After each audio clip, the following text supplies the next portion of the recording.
This is SpyGuy888, and today is the second of a short series of videos going over Ghost Recon Breakpoint. If you haven't seen the first one, which is likely, what are you even doing here? I'm just kidding, you can stay if you want. Just an interesting choice to start off with the second one, I guess. Anyways, in this video, I will be talking about the story of the Deep State DLC, also known as Operation Checkmate. Before I get started, if you enjoy this video, please hit the like button because it tells YouTube that this might be a good video to promote. Also, consider subscribing. That also helps with the promotion, but you'll be notified when I post a new video if you also click the bell button too, because YouTube is weird like that. And it makes that number next to my name goes up, which is always pretty cool. And it's completely free. If you couldn't tell from the picture I showed just a second ago, this DLC is a crossover with the Splinter series. There will probably be some references or some sort of hints to that series that I don't get, that I don't understand, because I have never played the games. I know a little bit about them, I know like basic story stuff, I think, but I've never played them, personally. I really want to, I plan on eventually, but I haven't so far. So if I miss something or get something wrong, let me know in the comments. I think that'd be pretty interesting. One more thing. For the first 45 minutes of recording, the video had absolutely zero audio, which is just fucking awesome. Not really all that important, but if you wondered why that is the case, it's just because I'm a fucking idiot. So yeah, let's get into it. Enjoy the video. The DLC starts pretty much whenever you want after getting to Erewhon. Same with all the other DLC for this game. Like I mentioned in the last video though, I'll be doing these in release order. Nomad talks to Holt, who is still on this goddamn hospital bed, saying he found something interesting. How he got anything interesting from a hospital bed, I don't know, doesn't matter. It's a picture of this man named Victor Cost, who does Black Ops sort of stuff. You could almost call him a spy guy. Wow, that was a fucking awful joke. I'm so sorry for that. Nomad goes and talks to this Victor Cost guy and says he's here to help a friend Nomad knows from Bolivia, Sam Fisher. Nomad goes and meets Sam, who is looking for someone involved in the Wonderland conspiracy known as the Strategist, and this Strategist has Midas, who is still alive from the helicopter crash that stranded the ghosts on the island in the first place. The rest of the DLC is essentially helping Sam get to the Strategist and find Midas. Finding Midas is Nomad's main motivation for working with Sam here. In fact, after completing the first mission, here's what the mission's description says. I like these because it's pretty much the only time you really know what Nomad the character is thinking, instead of just being the mindless drone you control while playing. To find more information on what the Strategist is doing, Sam and Nomad need access to a set of servers. To do this, Nomad must disable the power plant powering the base the servers are kept in to trigger an automatic backup. This is as simple as sneaking into a base, getting caught, killing everyone, and shutting down the power. Next up, at the actual base with these servers, Sam has placed very small explosives on specific points in a pipeline that powers the base, and Nomad must shoot them to trigger them. Easy stuff. Nomad and Fisher were able to disable the servers that contain information relating to what the Strategist is doing, which caused them to be transferred to a different server so we could intercept them, but they were cut off and most of the files are locked away. We do get to see this video though.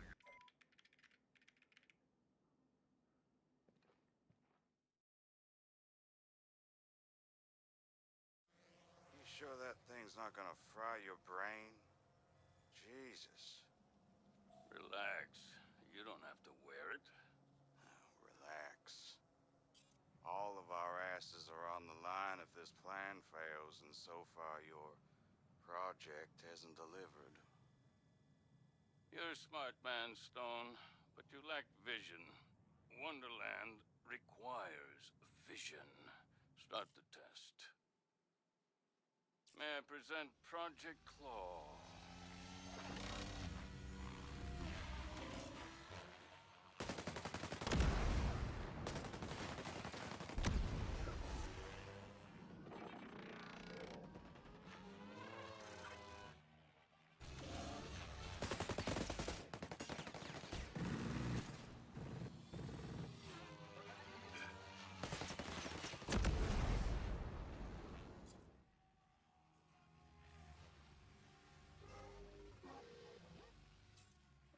promising start.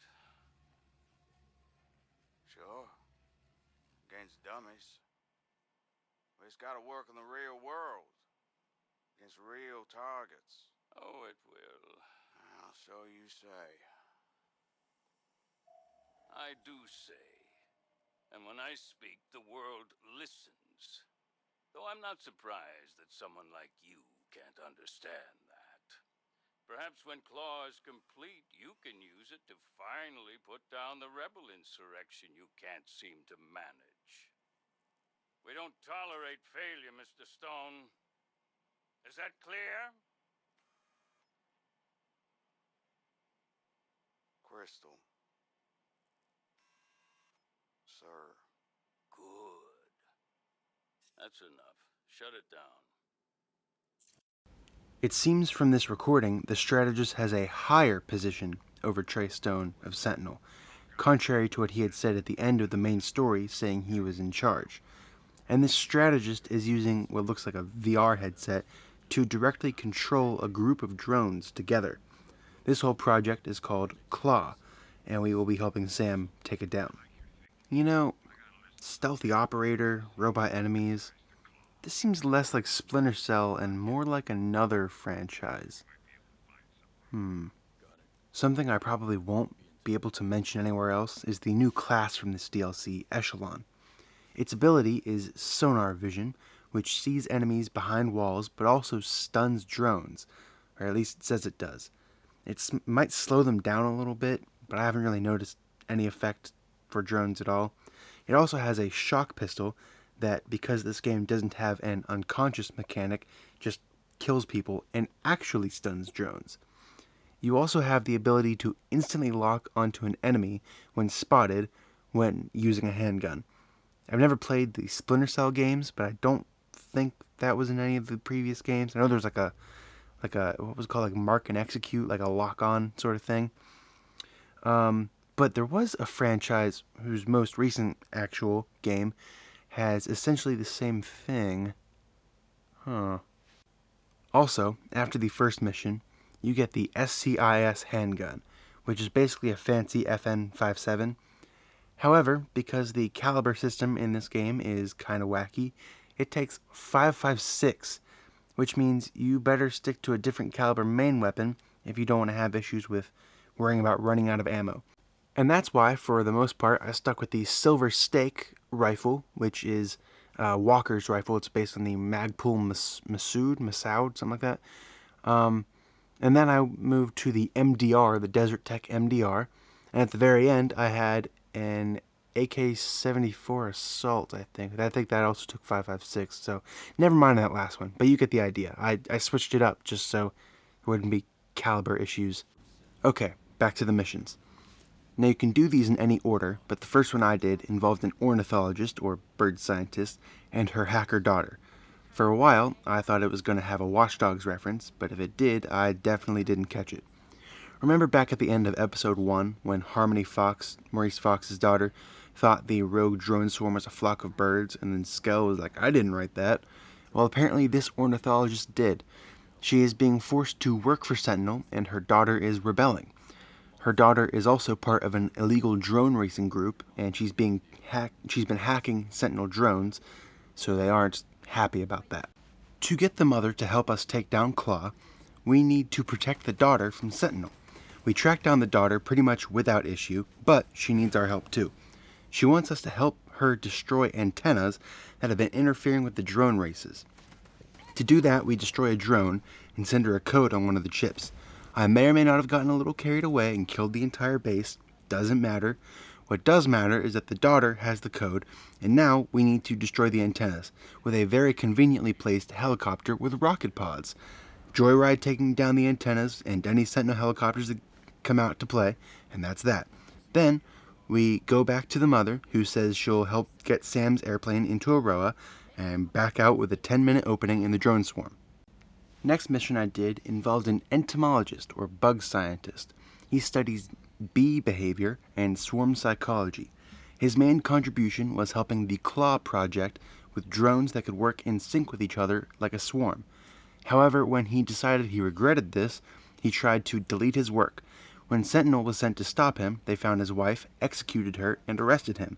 We go in and save him, and then help him actually delete his files from the Claw Project servers, while at the same time opening a back door for us to insert a virus to help take down Claw. Third on the list is a retired U.S. Army general doing some consulting for the project. I stopped by this general's house, killed the Sentinel soldiers guarding the place, and overheard two of his housekeepers absolutely trashing this guy. We asked them where he is, and they say he's fishing, but he's a shitty fisherman because he never comes back with anything.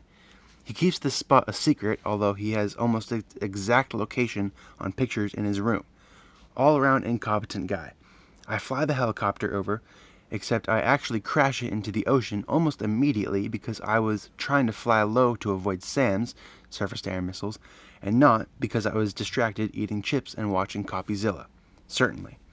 Anywho, I go and find a boat instead. It's not all that fast, but not too horrible. Personally, I'm partial to pontoon boats anyways. So we go to this cave near the fishing spot and find a whole Sentinel installation with drones being tested in various ways. To get to the office where the general is, we have to deactivate the tests. One I thought was particularly noteworthy was this biowarfare behemoth drone. Surely that won't foreshadow something later. Anyways, we go back to this office and confront him, and this is the scene that plays out. It seems the last of the data was uploaded from the drive. You should have everything you need.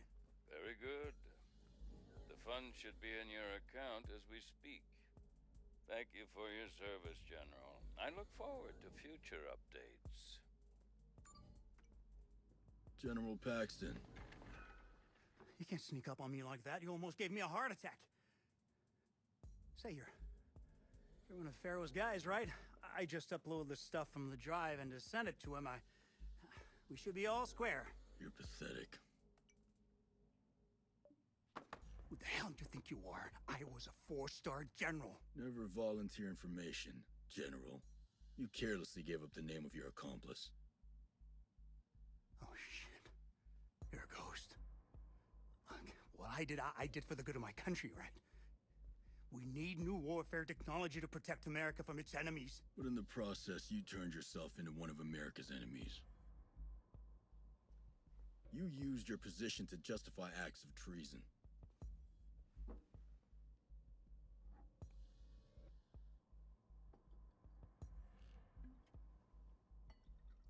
Listen, if you had even the slightest idea of what I've sacrificed for America, you'd piss yourself. I respect your rank, but I don't have to respect you. Now this needs to end. Am I making myself clear? Good.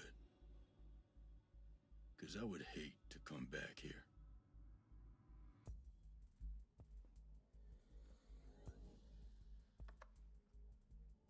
Wouldn't be pleasant for either of us.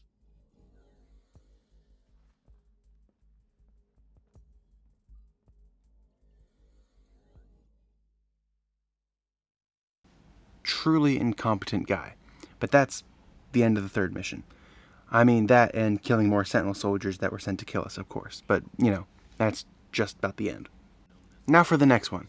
This time, we're looking for a patent legal advisor, sort of out of left field, working for Lomax Faro Industries. Never mind, it's not out of left field, because that name, Faro, is the exact name that the general in the last mission mentioned.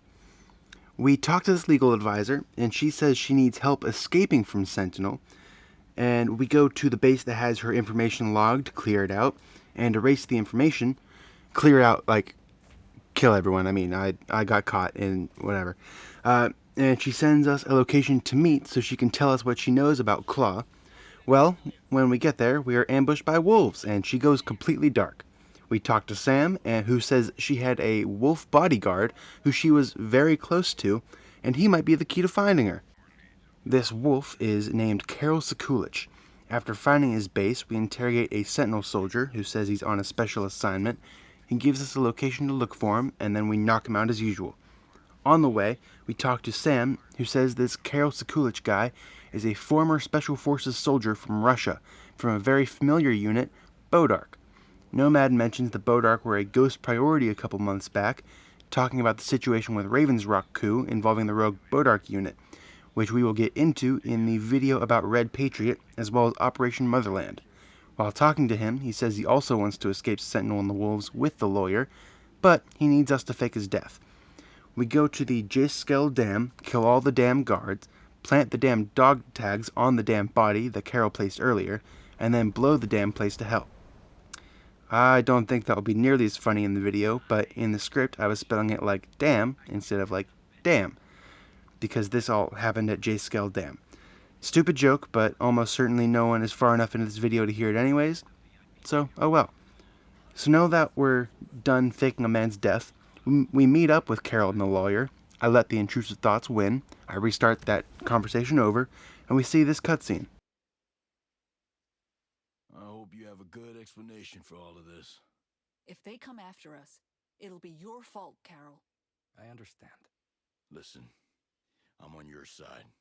If we can just get to Claw, nobody will come after you.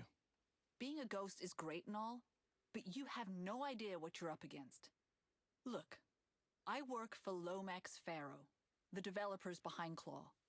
One of the founders is Michael Lomax, a U.S. Senator from the Subcommittee of Defense. He's been using his influence to create mandates and fund his own research and projects like Claw. So he uses taxpayer money to fund his Claw project? And he has mandates to develop it. That complicates my job. The other co-founder is Lomax's associate, Faro. He's the strategist. And he's been using all of that money, control, and power to further this project. Seems like some very deep state stuff. It is. Whichever U.S. official it was who sent you after Claw is thinking several steps ahead. Either they know about the strategist's plans, or something else is brewing. I wish I could tell you more. That should be enough info for you to get started. I'm sure you'll have a lot of fun digging through this shit. It's time we go. The island is locked down. Where will you go? Don't worry about us. I know a couple of places that will keep us safe. Keep close to your radio, though. I'm sure our paths will cross again. Deep Blue, you got all that? Yeah, and I don't like it one bit. This wasn't in the briefing. Now, if you don't mind me asking, who sent you this assignment? The CIA. Came through the same way the rest of my assignments do. Come to think of it, the timing seems a little suspicious. I was asked to capture the strategist not too long before the Aurora got locked down. It just seems too convenient. What if someone in the CIA knew Aurora was going to be on lockdown? Maybe there's more to this mission than simply capturing the strategist. What if it's an extraction? Look, if they knew about Aurora, they knew their activities might alert the ghosts. Or worse, that we would intervene. If me or any of the other ghosts got our hands on Faro, we'd lean on him, his friends in the Senate, and all their private interests. It'd be a bad, bad scene. Yeah, this is deep state matter. Stuff of conspiracy theorists and crackpots. I know it's hard to believe, but you might be working for the wrong side. You think about it. If slush fund money can control technology like Claw, and if it's dictating company and DOD movement, then there's no telling how deep it runs. That would be inconvenient, wouldn't it? Look, I'm gonna continue with the mission. Once that's done, I'll only hand Faro over to my most trusted contacts. Because you're right. Something smells fishy. Agreed. Clearly, some wild shit is going on. If you don't quite get what that meant, basically, what Nomad and Sam are thinking is that maybe the strategist business partner or an investor involved in politics and CIA was the one who sent Sam the mission to supposedly arrest him, but actually it was to get him out of Aroa before shit went down with the ghosts, because they would press him hard for information, meaning they probably had something to do with the ghosts being there too, meaning probably the CIA agent that I think I completely left out of the last video on accident, Peter Miles, who sent the ghosts to Aroa in the first place to have them all gotten rid of, and was on the phone with Stone at the very end of the main story in the first episode. Now, we have to talk to Sam about pulling all of this information together and actually capturing the strategist.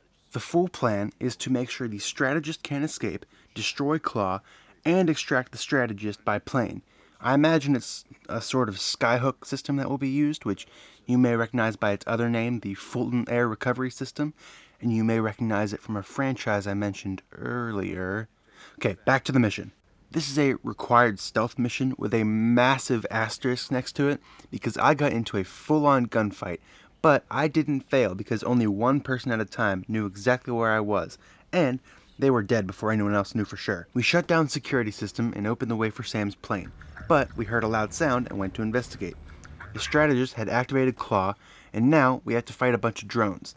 The fight isn't exactly great, considering, like I said, it's just a bunch of drones, and especially disappointing considering this is supposed to be the Splinter Cell DLC. That biowarfare behemoth I mentioned earlier shows up and wipes the floor with me because it's literally a fucking war crime on tank treads, but I'm soon back in the action, hopped up on whatever's in these syringes that heals bullet wounds in seconds, and managed to destroy it. I feel like I should have been wearing a bandana and an eye patch for this fight. Oh well. Anyways, now let's go get the actual strategist himself. It's over. There's no way out. I want immunity. I want to talk to a government official. I know things. Valuable things. Let's negotiate. What? What the hell? What's going on? Playtime's over. You think you can stop me? You're the old world. I can control an army with just my mind. I am the future.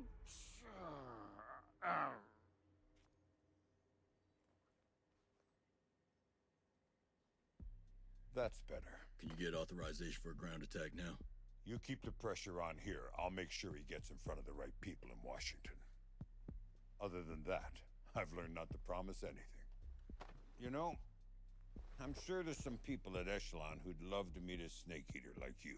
Yeah, we'll have to find out another day. Have some unfinished business to take care of. Right. That's what really matters. Never leave a brother behind.